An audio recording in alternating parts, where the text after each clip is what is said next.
caggal salminde dendagal totiraɓe jonde nde e ko adi fof en dokkat serenɓe men ɓe mbaɗana en duwaw mbawi fuɗɗade golle ɗe inchallah. Fatiha salatu fatiha. Salatu fatiha.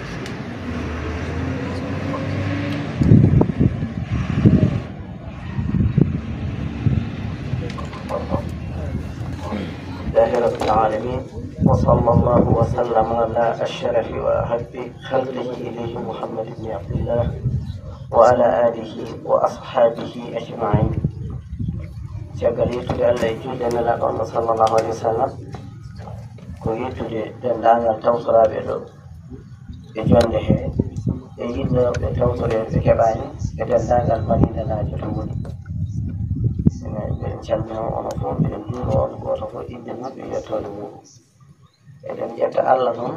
joƴƴini en ɗo ko ɓeydare nde Allah waɗi ɓiɓɓe madinaɓe dari mbaɗi ɗum saabu wallude ɓesgu Madina Gounass ɗum renndini en ɗo yidde softinde yimɓe fof ɓe yiya kadi ko waɗete ko beele goto fof wawa ñamdude hen so yii tan sikki ala ma siftor ma andu ko nafoore fonde waɗede gila ko ɓooyi joni hakkillaji jiiti ɗum walla joni moyeje keɓi ɗum deke kala goto fof to wawi wonde fof hakkille muɗum so yii ɗum ɗo ma waw ƴewde feere no dartiri ko wayi ni gueɗe baaɗe ɗiɗe noon nde wuuro ngoye sohlata ina keewi no feewi goto fof banggue mo Allah ñawnani ɗum o Allah daro hen so ari so Allah jaɓi ma naftuno ko fof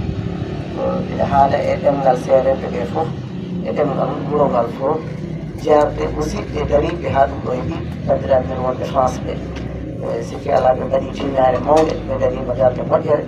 taw kadi ko saaha mo ganduɗa hôpital uji ɗina kadi ɗum no feewi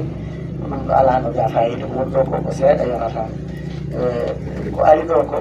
ma won ko yolde nde sukki hay sinno ko yolde tokeseɗe kono eɗen ɗamini so tawi ndeɗo tinnare nde jokkama tan ma en keɓ ko ganduɗa ina yona en ina nafa en eɗen ñaago Allah tan yo Allah ɓeydan en moƴƴere nde tabitina en kala mo Allah rokki wawde waɗande wuuro ngo ko ina ɓeydoro ko ina wallira ɗum ismu Madina Gounass o tinno daro hen darde tinde saabu ko ɓeydare meɗen ko nafoore men kadi no wondi duwaw ceerno meɗen kala baɗɗo hen hunde yiyen nafoore nde yira ɗum gite mum inchallahu taala en calmini min beltima on jarama. eyyi jarama ceerno en beltima kadi no feewi e ɗi konngudi baɗɗe fayida eyyi ha joni tan en jokkat e programme hannde o en dokkat e konngol baba Hasimi Touré konko ari o lomtiɗo mairie Madina Gounass eyyi en dokkatnaɗe ko haala yimɓe. Assalamu aleykum andiraɓe min ko calminama en jettama kadi no feewi e hande ko jiɗi weltare tan Allah waɗi hande Madina Gounass naɓe so tawi gollanima en ɗeɗo golle ɗum ɗum mawɓe e meɗen ɗumɓe kadi ɓe ganduɗa eɗen jettira ɗum Allah saabu ɗum ɗo wona ɗonde nde miijinoɗen kono Allah waɗani en ɗum noon en jettiɓe hen no feewi en jetti hen kadi ardiɓe e ɗeɗo golle ɗe darniɓe ɗum jamma e ñalawma en joɗodiri e mabɓe ha ɗum ɗo wawi heɓade e ɗum ɗo ko weltare tan kadi ko weltare wuuro ngo fof saabu ko ɓeydare wuuro ngo famɗani ko hunde mawde ɗum ɗo hasima kanko leyso wontande ko ɓeydare meɗen ala ɗum ko haali kadi ballal bongal ni fof arde en jetti Allah no feewi en jettiɓe kadi kamɓe wonanɓe en caggal leydi ɓe eɗen ñaago Allah tan yo Allah ɓeydanɓe ɓeydo kadi rokkude ɓe kadi no eɗen darono kadi fewde e Madina Gounass e hande Madina ɓe jetti no feewi en jettiɗo kadi seeɗa meɗen nde tawɗen ɗo ɓe e mataw en jiiɗa timmude hen haala no feewi ko lomtanode monsieur le maire Alhaji Amadou Diagne Ba e kadi donte kadi Ibrahima Diallo e adjoint maire e ɗum noon mataw en calmini tan fofof en kadi ɗiɗi seeɗa en jiiɗa kadi o ɓeydi hen no feewi en calmini en jettiɓe kadi no feewi wiide moƴƴere tan yalaga Dokatan oya représentant CDSO ma taw yetino konngol poste santé o ko salminama hande kam ene wiya ko welama mawɗo woni ɗo par ce que en jii oɗon ɗon o ari e saaha mo eɗen gandi hande hôpital à chaque fois état no waɗa kono sen jii kadi hande population meɗen addi initiation no waɗa hunde ɗum ko welama no wawi wonde par ce que no ɗoɗon wini hôpital laamu no waɗa mais kadi so tawi enen population ene mbaɗa koye men nden ɓe mbawi ɓeɗo ɗe ɓe gacci hakkille ɓe jogui so wona ɓe puɗɗi ɓe mbaɗa enen kam ɓe mbawi hen wallidade hen haala kam ne wona par ce que adduɓe déjà ɓe kaldi fof no haalen fof sino ɗum ide CDS mo centre santé eɓen jetta association France naɓe eɓen jetta ɓe eɓen mbiya kadi ɗum ɗo ha joni yo wonko yo continue saha fof kala ɗo matinaji wawi wonde e nokku eɓe mbiya eɓe ñagoɓe ballal par ce que eɓen gandi hôpital ko jogui ɗum ko jogui hôpital no satti jogaɗo hôpital no satti à chaque fois balle kam e koko sohla hatta noon wiyede association addi ɗum ɗo ko mbiyama tan mbawmi wiide ɗum noon min juɗinata ko e haala he ɗum ɗo wiyeten ko ɓe jarama itana wotone keeto e ko yettude bandiraɓe fof caggal salminde e juurade ko yettude bandiraɓe fof mbaɗi fof bandiraɓe heɓɓe tawtorede ɓe eɗen calmina ɓe eɗen jaara ɓe e tawtorogol maɓɓe e ko refti hen ko saabi jonde meɗen ɗo hannde bandiraɓe saabiɓe jonde meɗen ɗo hannde eɗen jettaɓe eɗen jaaraɓe hono France naɓe e association maɓɓe mo ganduɗa ko pour le développement Madina Gounass e ses environs waɗi nde ɗo darde nde ganduɗa ko fayodinde attan lamiɗe kamɓe neldi ɗo balɗe 13 faade e cafrirde cuuɗi cafrirde Madina Gounass tawi mbandi hen fof ene jara ko ene ɓuuro 3000 euro eɗen gandi ɗum ko jawdi kañum fof e wonde jawdi ko jangguinta ko ɓuri himmude ma mbiya soɓe jangguinta ko neɗɗo fof ɗo wawi wonde hakkille makko woni ko ɗo jeeyaɗo holno satorto holno sernirta holno wonirta gurdam moƴƴam oɗo exemple mo ɓe dokki ko exemple mo ganduɗa mo jettirten Allah mo beltotoɗen no feewi saabu ma won windande e leyɗele keddiɗe ɗe gonga ene waɗete noon so en jettiɓe en jaariɓe en jarat ɓe ganduɗa Allah ne newnanno ɗumen gila adam adade ɓe nde ɗo hunde wadde ko wayni foti noon ko ambulance uji foti ko wawi wonde fof tawi ruttiti ko e Madina Gounass e taariji muɗum fof eɗen gandi so tawi neɗɗo ɗacci leydi mum ɗacci wuro mum ko ha leydi ndi wuro ngo heɓa sabu muɗum no gurdam muɗum moƴƴi no waɗi eɗen jetta kala wonnoɓe hen e inɗe mabɓe e darde mabɓe caggal yettudeɓe e jardeɓe e duwanadeɓe ɓe tonniɗen ɗo e hirjinde hen kadi ko hirji fof kala wutuɓe ɗo mbawi wonde e nder Europe Amérique Asie ha Afrique ga enen fof hono ɗeɗo golle ko windanɓe mawɗe wonande saabu ko en ɗomtodira tan no ceerno wiyata ni somo ɗanɗo e ɗalle makko l'islam omo yaadi e dental ngal fof ko daña fof ko fof en ndendi heddiɓe gaɗiɗene kadi ko mbaɗi ga fof ko fof en ndendi ɗum waɗi soɓe mbaɗi ngal ɗo gollal ɓe lomti hen ko fof enenne sen joɗima ɗo hannde eɗen jara ɓe eɗen duwanoɓe lomtiɗen hen ko fof e caggal ɗum joɗaniɓe en ɗo beele keɓen cellal tawi ene goɗi gacci fof mumen doctereɓe e ko abbiti e muɗum fof eɗen jettaɓe eɗen jaraɓe sababude darde mabɓe hen e yidde mabɓe e ballal mabɓe e cellal ɓe suudu jettaɓe no feewi eɗen jaaraɓe docteur Ba ko mo ngannduɗirɗen jokkodirɗen mo ngannduɗen gatandagal muɗum en noddi ɗum e kala saaha kala nde nodduɗen ɗum ne kadi kolliɗen tum haaju ene daro hen kaddi babal eɗen nganndi heddiɓe ɓe fof ne kadi ko noon commandant Boy komo ngannduɗen jokkodirɗen gila Allah waɗi ngannduɗen eɗen nganndino darori sur le terrain hay ko a jiidaka e kewuji meɗen juuleyni ɗe nganndi darde makko heen kanko e équipe makko fof daka so en so haalni en darde maɓɓe e daka ɓe ngannda tigi eɓe keedani en ɗo ngannduɗa ko duwanadeɓe e jardeɓe tan waɗi hen eɗen jetta fof eɗen jetta huuf ɓen ɓe ngannduɗa ko en jimadi mumen gonɗen si en kaali ɗum en kaanat laamu won ɗo ngu mairie Madina Gounass e darde maɓɓe ɗum ɗo ko compétence maɓɓe goonga kala ko mbaɗɗen ko kamɓe mballuɗen kono eɗen jettaɓe eɗen jaaraɓe kamɓene ɗo Allah heeɗiɓe ɗo eɗen duwonoɓe ɗon ko woni paandale maɓɓe e yidde maɓɓe e Madina Gounass e taaridi mum yo Allah waɗanɓe ɗum ha waɗanaɓe ko ɓuri ɗum eɗen jetta fof eɗen jaara mataw ko jettude tan e jarde e hollidde kadi ɗum ɗo yo wonan enen fof exemple kala ɗo mbawɗen wonde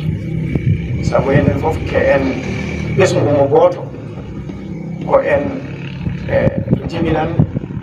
to almudagal fof mo sababude muɗum sababude duwaw muɗum himme muɗum addi ɗum o onne kadi ɗen duwonomo ceerno yo Allah junno gurdam yo Allah sembin ko woni fandare makko e meɗen fandare makko e dental ngal fof yo Allah waɗane en ɗum ha waɗane en ko ɓuri ɗum ko weltare tan e jarde wataw ko ɗum ɗo wonno konngol jiinoɗen eɗen pota werlade hen wona ɗum ko journaliste ji meɗen eɗen gandi koɓe dari koɓe hatanteɓe kadi ɗoɓe keedi ɗo ko mission ɓurɓe himmude e l'islam e gurdam neɗɗanke sabu so tawi a haali aɗa haalda e bande darotoɗo ha bande o wawa hebde ɗum wawa yiide ɗum wawa famde ɗum anda ɗum ɗo waɗama ɓenne kadi eɗen jettaɓe eɗen jara e darde maɓɓe e bangeji foof so diine noddi en jiyatɓe so tawi kadi ɓamtare noddi en jiyatɓe e ndu o yo Allah sembinɗo en ɗoɓe keedani en ɗo enenne yo Allah lomto en e heedandeɓe e kala haajuji maɓɓe e hammuji maɓɓe en calmini fof en juuriɓe en jafnima juuti seeɗa assalamu aleykum wa rahmatullahi taala wa barakatuh wa rahmatullahi taala wa barakatuhu président Kawtal Golle Médina Gounass jarama no fewi no fewi no fewi e kadi kongudu kande fayida min tellini e mataw tan haajimi tan en jokka tan e programme o eyyi nde wonno o haali e inde ɓesgu Médina Gounass fof o haali e inde fedde Kawtal Golle Médina Gounass kono haadi on tan en jokkat tan voilà haalde tan e inde kadi fedde Kawtal Golle taw ko en français par ce que no wonno woodi bandiraɓe en france naɓe e partenaire uji ɓe ganduɗa ɓen mballit no fewi e kadi neñino beltoro aussi nande ko haalte ɗo ɗum tagi waɗa programme au moins waɗe discours no kadi fof en français. Mesdames et messieurs, chers invités, nous voilà aujourd'hui réunis dans le centre de santé de Médina Gounass, situé dans la région de Kolda, département de Vélingara, pour la cérémonie de réception de 13 lits d'hospitalisation offerts par les ressortissants de Médina Gounass résidant en France, en partenariat avec la directrice de l'hôpital Les Charmilles, Madame Nathalie Gauthier. L'association Kawtal Golle Médina Gounass, qui regroupe toute la population de Médina Gounass et sa diaspora, présente son remerciement très chaleureux pour ce généreux don de matériel médical. Cette contribution sera mise à très bon usage et nous en sommes très reconnaissants. Revenant à la présentation de l'association Kawtal Golle Médina Gounass, nous vous rappelons qu'elle a été créée en l'an 2020 et elle a pour objectif général de contribuer à l'amélioration du cadre de vie de la population de Médina Gounass. Et parmi les objectifs spécifiques, la santé occupe une place importante. C'est ce que Pulaar dit Thiellal woni Afongalu, la santé avant tout. Depuis sa création, elle essaie de mettre en œuvre des actions, parmi lesquelles achat d'une pompe à eau au profit de l'ASEFOR, qui a permis de résoudre en partie le problème de l'accès à l'eau potable des populations de Médina Gounass. Appui financier pour la restauration du personnel de services publics déployé à Médina Gounass pour la bonne organisation du Dakar. Contribution au paiement du salaire du gardien du cimetière de Médina Gounass. Contribution au paiement des salaires des agents chargés du nettoiement des latrines de la grande mosquée de Médina Gounass. Action sociale au profit des nécessités, etc. Dans un futur proche, l'association Kawtal Golle Médina Gounass souhaite réaliser les projets suivants: l'achat de matériel médical, le NFS, la numération de formules sanguines et l'ionogramme, pour améliorer la qualité des services du centre de santé de Médina Gounass. C'est un projet dans un futur proche. Voilà, on a ce projet d'ici 3 mois, Inch'Allah, on veut réaliser cet objectif, Inch'Allah. Ensuite, la réalisation d'une banque céréalière dans la commune de Médina Gounass. Nous sollicitons l'appui de tous pour la réalisation de ces projets. Nous remercions encore une fois Madame Nathalie Gauthier, la directrice de l'hôpital Les Charmilles de France. Et nous souhaitons un accompagnement dans nos projets à venir. Nous ne pouvons pas terminer sans remercier tous les personnels au service des patients, en passant par le médecin-chef du centre de santé de Médina Gounass, l'infirmier chef de poste du poste de santé de Médina Gounass, le commandant des sapeurs-pompiers. Bravo et félicitations pour les soins de qualité, la gentillesse, la disponibilité et l'accueil. Nous remercions également tous ceux qui ont apporté leur soutien pour offrir des prestations de qualité dans les différentes structures sanitaires de Médina Gounass. Je vous remercie. C'est avec un grand plaisir et une très grande satisfaction que nous recevons vraiment ces dons. Nous vous remercions vraiment au nom de tout le district, au nom du médecin-chef du district, au nom du médecin-chef du centre de santé du Turquois, au nom de tous les agents de santé du centre de santé et zone voisinage, au nom de tous les travailleurs du centre de santé et au nom de tous les autorités aussi.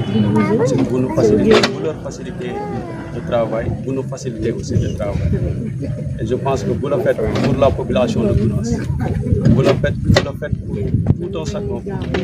habitant de Gounass. Je pense que c'est une très bonne initiative, c'est une association vraiment.